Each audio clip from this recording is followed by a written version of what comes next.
Okay, we're back again today, breaking down another conference, and that is the Big East Conference for the 2011 season. And what better way to break it down with Greg Auman of the St. Pete Times. How are you doing today, Greg?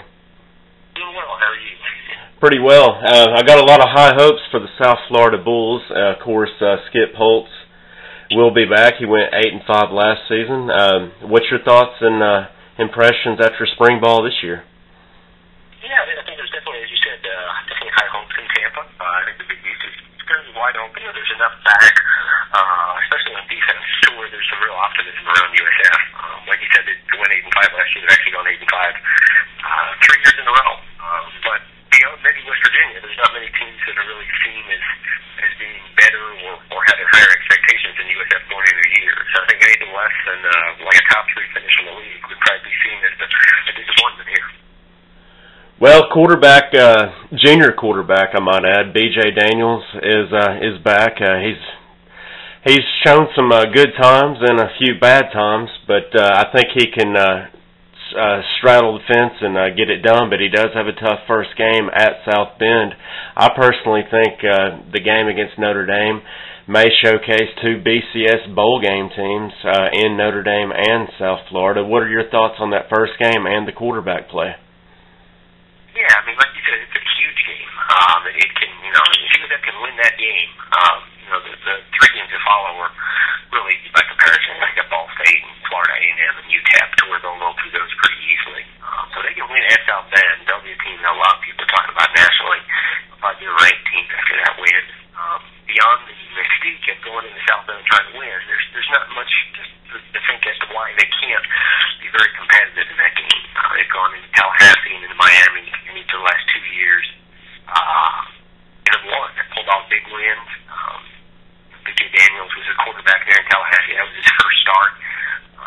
2 years later now, and you kind of seen a lot of different sides of B.J. Daniels. That first year as a freshman when he got thrown into things was just a great dual threat type quarterback. Ran for almost 800 yards, led the team in rushing, had a lot of big plays offensively. And then when Holtz came in, the new coordinator last year, they really tried to rein him in as a runner, make him a pass-first quarterback. I think that'll probably be the case again this year. They'll have a much better running game around him, where I think last year their main concern was they didn't really have any backup behind him and didn't want to put him at unnecessary risk for injury. But they'll have a better running game around him, and I think that should allow him to run the ball a little bit more this coming season. He's definitely a key to their success. He has to be able to limit his turnovers in particular for them to have a good year. If you look at last year, the games in which he kept his mistakes and his turnovers to a minimum were games they basically won. And the games in which he struggled and had multiple interceptions, they didn't play well in. So if he can cut down his interceptions and make big plays with an improved receiving core around him, he could lead them to a lot of big things this year. Well, I was pretty much high on West Virginia until all the, I guess you can call it a fiasco in Morgantown happened with the coaching change. Don't think they're going to win the conference this year. I think Holgorsen will be a pretty good coach eventually, but I think it's a year in transition. So that's why I give the nod to South Florida. It'll probably, maybe it could be a 3-way tie or a head-to-head tie, but I think South Florida has enough juice to win this conference. What are your thoughts on the conference and what happened in Morgantown with the coaching change? Yeah, I mean, my main concern, I think right now I had thought about West Virginia being the team to beat in the league, and your only concern was that awkwardness in the coaching transition. And I guess it's less awkward with Bill Stewart out now and with Holgorsen in a year earlier than anticipated. Because he's never been a head coach, so you don't know how quickly he'll be able to coach at a high level. West Virginia has gone 5-2 in the Big East, exactly 5-2 for the last 5 years. And you have to think of that as at least what they're good for this year. It's just a matter of whether they can get to a 6th win or whether someone else in the league can get to a 6th win. What's nice for USF is that West Virginia game is the last week of the regular season.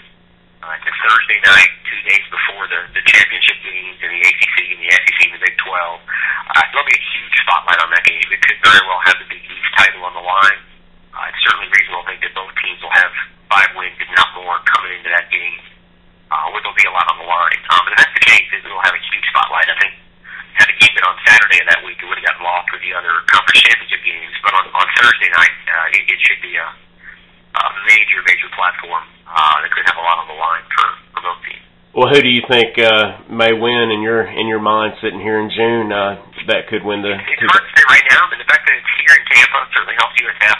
West Virginia is probably the team that USF had the best success with. I mean, they've beaten them twice when they were highly ranked. They did it in 06, they did it again in 08, I guess my years crossed here. But they've had the right answers for all of what West Virginia does best.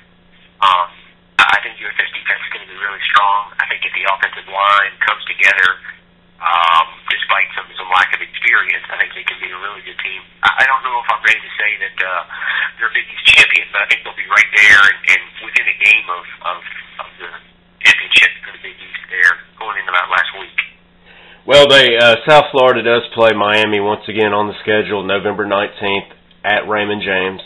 Talk about that rivalry. I think, how many years have they played in a row now, and are they going to continue to play that, and what's the buzz about that game? It's part of a 6-game series. They played in 05 and then took a couple of years off, and then they played in 09 and 10, and now they're playing the next 3 years. And I think it's, at least for a little bit, going to stop after 13. Obviously, last year USF went down to Miami and got a huge win down there. A couple hours later, Randy Shannon got fired. That was a big win, and they've now beaten 2 of the state's supposed Big 3 on the road. And obviously, Miami has a chance to return the favor now, coming into Tampa.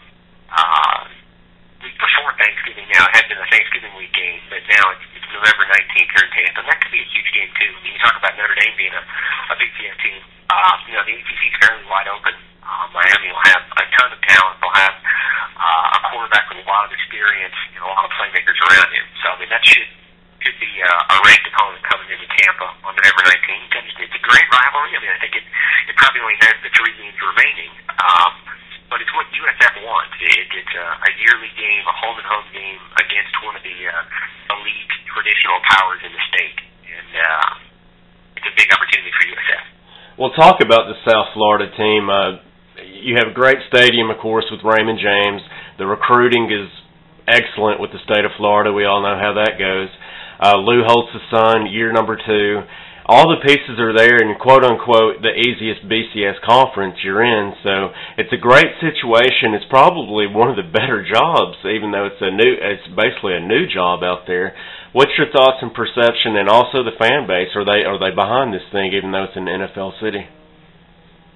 Oh yeah, I mean, the fans are definitely there. I mean, you had that run back in 07 when USF got all the way up to number 2 in the country, and really caught the town and caught the city's attention then. I don't think the crowds have been quite as good since then, but like you said, I think the win at South Bend and then beat Notre Dame early, there'll be a real buzz about this team here in town. Obviously, you don't know what's going on with the Bucs and the NFL lockout, so there's certainly a window there where they can pick up a whole other level of fan base.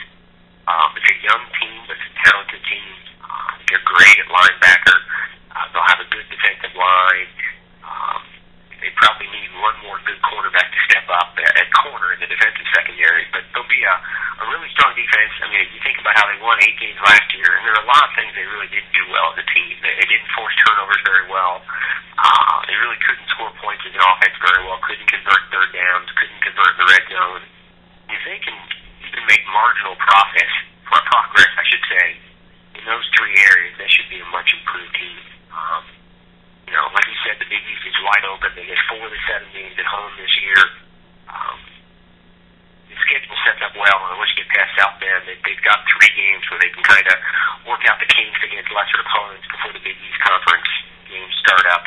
It's a big year with a lot of potential there. A lot of people will pick USF as one of the top, if not the top teams in the league. The fact that they get that last game with West Virginia at home kind of gives them almost a tiebreaker advantage going into things because they get to have that game on their home field in the last week of the season. But there's a lot in play, and obviously Skip Holtz feels good about what he can do with the team in the second year. I think he talks about how teams make their biggest improvements from the first game to the second, and he expects teams to also make a similar jump between the first year and the second as well. Well, Greg, it's been a pleasure speaking with you today about the South Florida Bulls and the Big East Conference. And if you don't mind, if I could just have a second with you off the record. And once again, thank you.